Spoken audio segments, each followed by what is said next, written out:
দর্শক, ঈদের জামা পরা হলো না ছোট্ট মরিয়মের। গলায় একটি চেন ছিল, সেই চেনটির জন্য, মাত্র 12 আনা একটি রূপার চেনের জন্য ছোট্ট মরিয়মকে এই দুনিয়া থেকে বিদায় হতে হলো। সবাই ঝড়ের গতিতে আজকে এই ভিডিওটি শেয়ার করে দিবেন।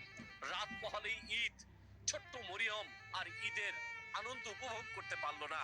তার বাবা শখ করে বাজার থেকে ঈদের জামা এনেছিল। দর্শক, ভিডিওটা আপনারা শেয়ার করে দিবেন। আমি আপনাদেরকে ঘটনাটা খুলে বলছি। ময়মনসিংহের একটি গ্রামে এই ঘটনা ঘটে গেছে। দর্শক, ময়মনসিংহে এই ছোট্ট মরিয়ম গলায় 12 আনার চেন পরে একটি বাড়ির সামনে দিয়ে যাচ্ছিল। যাওয়ার পথেই একটি কিশোর তার গলার মধ্যে সেই 12 আনি চেনটি দেখে।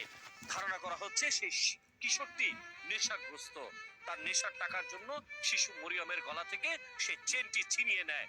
সেই চেনটি ছিনিয়ে নিলে ওই শিশু মরিয়ম তখন চিৎকার করলে তাকে শ্বাসরুদ্ধ করে এই দুনিয়া থেকে বিদায় করে দেয় সেই শিশু ছেলেটি এবং তার বাবা। এই ঘটনা ধামাচাপা দেওয়ার জন্য শিশু মরিয়মকে চুলার মধ্যে গুজে গুজে তাকে রেখে দিয়েছিল, যেন আগুন দিয়ে জ্বালিয়ে দেওয়া যায়। ছোট্ট শিশুর মৃত্যুর দেহ পড়েছিল সেই চুলোর মধ্যে। দিনভর, আজকে এই দিনভর তাকে খোঁজার পর সারা দিন খুঁজেছে। দুপুর 3টা থেকে খুঁজতে খুঁজতে সন্ধান পেয়েছে চুলার মধ্যে। পুলিশ ওই বাড়ির লোক কিশোরকে যখন আটক করে তাদেরকে জিজ্ঞাসাবাদ করলে তখন বলে মাত্র চেনটি 1200 টাকা বিক্রি করেছে। একবার ভেবেছেন সামান্য 1200 টাকার জন্য আপনার আমার সন্তান নিরাপদ নয়?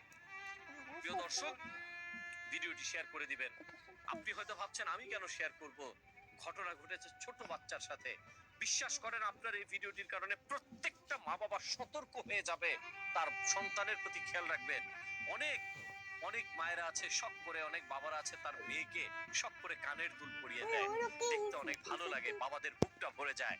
কিন্তু এই কানের দুলের কারণে, এই চেইনের কারণে আপনার সন্তান এই দুনিয়া থেকে চলে যেতে পারে। সবাই ভিডিওটা শেয়ার করবেন। এই ঈদ করা হলো না ছোট্ট মরিয়মের। আজ বাদে কালি ঈদ, রাত পহলে ঈদ। সবাই ছুটোছুটি করবে, খেলাধুলা করবে, সালামি তুলবে। এই মরিয়ম বাবার কাছে আর চাইবে না বাবা আমার সালামি কোথায়। সবাই ভিডিওটা শেয়ার করবেন। আমরা চাই আল্লাহ তাআলা যেন এই পরিবারটিকে এই সন্তান হারানোর বেদনা যেন সইতে পারে, আল্লাহ তাআলা যেন সেই তৌফিক দান করে। সবাই ভালো থাকবেন, আমিন।